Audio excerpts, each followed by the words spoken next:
Ladies and gentlemen, good morning, good afternoon, good evening. I am your host, Data T, and this is my channel, The Good Guys. Now, today's story comes out of New York City, and the title reads, Homeowner Shoots Off Burglars with Gun During Scary NYC Home Invasion. Boy oh boy. Before we get into this, guys, if you guys wouldn't mind leaving a like, comment, and subscribe, and let's dive in.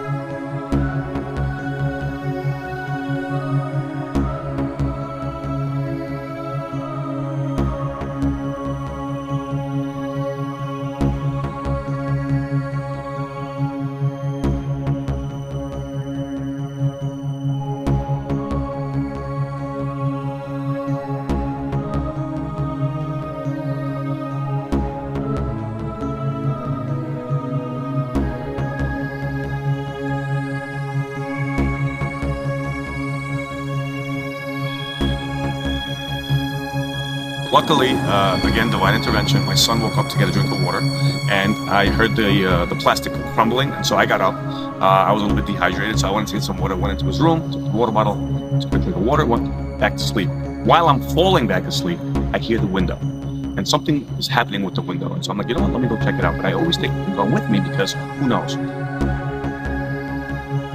me stop it here. Obviously, this man, kudos for him. Okay, he's got his family had it out, and these guys try to run up on him. And whatever they think they can get from this man. Okay, obviously they see the Bentley. I don't know what this vehicle is, the driveway with the gates, the fence. You know, there's some definite questions that we would have to ask. You know, why was the fence open? Why was it so easy for them to walk in?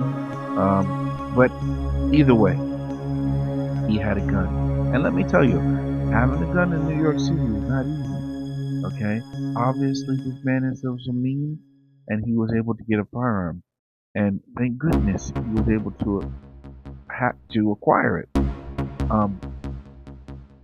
Sometimes, guys, burglars are not as professional as we think they may be. You know, a lot of them are just opportunists. And what we saw was this individual with his baggy pants. Looks like there was three of them. Okay? And you never know how many people are going to come to rob you. Okay? This is why it's so important to have multiple rounds in your gun, preferably more than 10 is what the FBI recommends, right? Okay, or they don't recommend, they just say that most gunfights